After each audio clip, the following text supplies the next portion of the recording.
ನಮಸ್ಕಾರ. ನಾನು ನಾಗರಾಜ್ ಶ್ರೀಧರ್ ಶೆಟ್ ಅಂತ ಕುಮಟಾದಿಂದ ಮಾತಾಡ್ತಿರೋದು. ಉತ್ತರ ಕನ್ನಡ ಜಿಲ್ಲೆಯ ಲೋಕಸಭಾ ಅಭ್ಯರ್ಥಿ ಹಾಗೂ ಕುಮಟಾ ಹೊನ್ನಾವರ ವಿಧಾನಸಭಾ ಕ್ಷೇತ್ರದ ಅಭ್ಯರ್ಥಿಯಾಗಿದ್ದೇನೆ.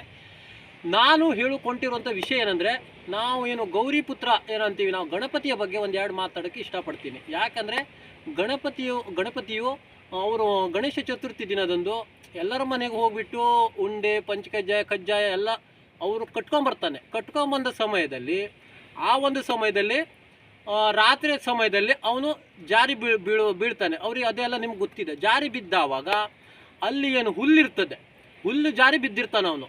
ಹುಲ್ಲು ಜಾರಿ ಬಿದ್ದಿರ್ತಾನೆ. ಮೊದಲನೇ ಶಾಪ ಆತ ಹುಲ್ಲಿಗೆ ಕೊಡ್ತಾನೆ. ಮೊದಲನೇ ಶಾಪ ಹುಲ್ಲಿಗೆ ಕೊಟ್ಟ ನಂತರ ಕಡೆಗೆ ಅಲ್ಲೂ ಹಾವು ಕೂಡ ಇರ್ತದೆ. ಮತ್ತೇನೆಂದರೆ ಎರಡನೇ ಶಾಪ ಚಂದ್ರನಿಗೆ ಕೊಡ್ತಾನೆ ಅವನು. ಆ ದಿನದಂದು ಚಂದ್ರನನ್ನು ನೋಡಿದರೆ ಅಪವಾದ ತಪ್ಪೋದು ಅಂತ ಚಂದ್ರನಿಗೆ ಎರಡನೇ ಶಾಪವನ್ನು ಕೊಡ್ತಾನೆ ಆತ.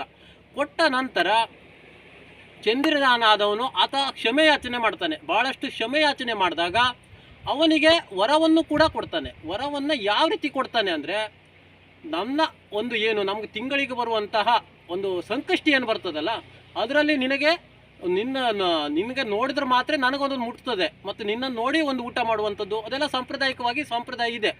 ಆದರೆ ಅವನಿಗೆ ಒಂದು ಕೆಟ್ಟದಾಗಿ ನೋಡಬಾರ್ದು ಅನ್ನೋ ಉದ್ದೇಶಕ್ಕೋಸ್ಕರ ಗಣಪತಿ ಆದವನು ಆತನಿಗೆ ವರವನ್ನು ಕೂಡ ಕೊಡ್ತಾನೆ. ಪೂರ್ಣಚಂದ್ರದ ಸಮಯದಲ್ಲಿ ಸಂಕಷ್ಟಿ ಬರೋದ್ರಿಂದ ಆವಾಗ ಅವನಿಗೆ ವರವನ್ನು ಕೂಡ ಗಣಪತಿ ಕೊಡ್ತಾನೆ. ಕೊಟ್ಟುಬಿಟ್ಟು ಹೋಗ್ತಾನೆ. ನಿಮಗೆ ಯಾವುದೇ ರೀತಿಯಾದಂಥ ಸಣ್ಣ ದೃಷ್ಟಿಯಲ್ಲಿ ನೋಡೋದಿಲ್ಲ ಜನ.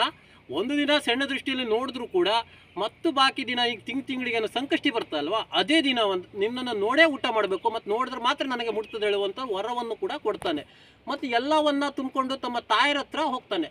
ತಾಯಿ ಆದವಳು ಪಾರ್ವತಿ ಹತ್ರ ಹೋಗ್ಬಿಟ್ಟು ಅವನ್ನೆಲ್ಲ ಹೇಳ್ತಾನೆ. ಇಲ್ಲಿ ಈ ಥರ ನಡೀತು ಅಂತ ಹೇಳಿದವಾಗ, ನಮಗೆ ಈ ಥರ ಉಂಡೆ ಕಜ್ಜಾಯ ಎಲ್ಲ ಕೊಟ್ಟಿದ್ದಾರೆ ಅಂತ ಹೇಳಿದವಾಗ ಅವಳಿಗೆ ಅವನು ಮೊದಲನೇ ಚತುರ್ಥಿಯಲ್ಲಿ ನಾವು ಎಲ್ಲ ಕಡೆ ಹೋಗಿ ಸುತ್ತಾಡ್ಕೊಂಡ್ಬಂದೆ, ಈ ಥರ ಎಲ್ಲ ಜನ ಕೊಟ್ಟಿದ್ದಾರಮ್ಮ, ನೀನೇನು ನಾನು ಕೊಡ್ತೀಯ ಅಂತ ಕೇಳ್ತಾನೆ. ಆತ ಕೇಳಿದಾಗ ಅವಳ ಹತ್ರ ಕೊಡೋದಕ್ಕೆ ಏನೂ ಇರುವುದಿಲ್ಲ. ಇಲ್ಲದ ಸಮಯದಲ್ಲಿ ಆಕೆ ಒಂದು ಹೂವನ್ನು ಕೊಡ್ತಾಳೆ. ಬಂಗಾರದ ಹೂವನ್ನು ಕೂಡ ಕೊಡ್ತಾಳೆ ಅವನಿಗೆ. ಬಂಗಾರದ ಹೂ ಅಂದರೆ ನಾವಿವಾಗಲೇ ಏನೋ ಅಲ್ಲಿ ಎಲ್ಲ ಕಡೆ ಅದೊಂದು ಸಿಗ್ತದೆ. ಯಾವುದು ಹೂ ಅಂದರೆ ಒಂದು ಹಳದಿ ಕಲರ್ದು ಹೂ ಬರ್ತದೆ, ಬಂಗಾರ ಥರನೇ ಇರ್ತದೆ, ಬಂಗಾರ ಟೈಪ್ ಹೂ ಇರ್ತದೆ, ಕೊಟ್ಟೆ ಹೂ ಥರ ಇರ್ತದೆ ಅದನ್ನು ಕೂಡ ಅವನಿಗೆ ಪ್ರೀತಿಯ ಹೂವಾಗಿ ತಾಯಿ ಬಂಗಾರದ ಹೂವನ್ನು ಅವನಿಗೆ ಕೊಡ್ತಾಳೆ. ಕೊಟ್ಟ ನಂತರ ಆತ ಸಂತೃಪ್ತನಾಗ್ತಾನೆ. ಮೊದಲನೇ ಚತುರ್ಥಿಯಲ್ಲಿ ಸಂತೃಪ್ತನಾಗ್ತಾನೆ. ಮತ್ತು ಚಂದ್ರನಿಗೂ ಕೂಡ ಆತ ನಿರಾಶೆ ಮಾಡೋದಿಲ್ಲ. ಚಂದ್ರನಿಗೆ ನನ್ನ ಒಂದು ಏನು ಗಣೇಶ ಚತುರ್ಥಿ ಎಂದು ನಿನಗೆ ಸಣ್ಣ ದೃಷ್ಟಿಯಲ್ಲಿ ಜನ ನೋಡಿದ್ರೂ ಕೂಡ ಮತ್ತೊಂದು ಸಂಕಷ್ಟಿ ಸಮಯದಲ್ಲಿ ನಿನಗೆ ದೊಡ್ಡ ದೃಷ್ಟಿಯಲ್ಲೇ ನೋಡ್ತಾರೆ. ಯಾಕಂದರೆ ನಿಂಗಾಗಿ ನಾವು ಇದು ಮಾಡೋದಿಲ್ಲ ಅಂತ ವರನೂ ಕೂಡ ಕೊಡ್ತಾನೆ, ಶಾಪವನ್ನು ಕೂಡ ಕೊಡ್ತಾನೆ. ಮತ್ತು ಅದೆಲ್ಲ ಕಟ್ಕೊಳ್ಳೋದಕ್ಕೆ ಹಾವನ್ನು ಬಳಸ್ಕೊಳ್ತಾನೆ ಅವನು. ಹಾವು ಏನಿರ್ತಾವೆ ಅವ್ರಿಗೆ ಇದು ಮಾಡಿರ್ತಾರಲ್ಲ, ಹಾವನ್ನು ಕೂಡ ಬಳಸ್ಕೊಂಡಿರ್ತಾನೆ. ಮತ್ತೇನು ಹುಲ್ಲು, ಆತನ ಒಂದು ಗಣೇಶ ಚತುರ್ಥಿ ಮುಗಿದ ನಂತರ ಹುಲ್ಲು ಮೇಲೆ ಬರ್ತದೆ. ನೀವು ಬೇಕಾದ್ರೆ ಗಮನಿಸ್ಬೋದು ಎಲ್ಲ ಕಡೆ. ಈ ಗಣೇಶ ಚತುರ್ಥಿ ಯಾವಾಗ ಮುಗೀತದೆ ಆ ಸಮಯದಲ್ಲಿ ಹುಲ್ಲಿಗೆ ಬೆಳವಣಿಗೆ, ಯಾಕಂದರೆ ಅದ್ರ ಮುಂಚಿತವಾಗಿ ಬೆಳವಣಿಗೆ ಆಗೋಕ್ಕಿಲ್ಲ ಅನ್ನೋ ಒಂದು ಶಾಪವನ್ನು ಕೂಡ ಆತ ಕೊಡ್ತಾನೆ. ಮೊದಲನೇ ಶಾಪವನ್ನು ಈ ಚಂದ್ರನಿಗೆ ಕೊಟ್ಟಿರೋದಿಲ್ಲ. ಅವನು ಮೊದಲನೇ ಶಾಪವನ್ನು ಹುಲ್ಲಿಗೆ ಕೊಟ್ಟಿರ್ತಾನೆ. ಎರಡನೇ ಶಾಪವನ್ನು ಚಂದ್ರನಿಗೆ ಕೊಡ್ತಾನೆ.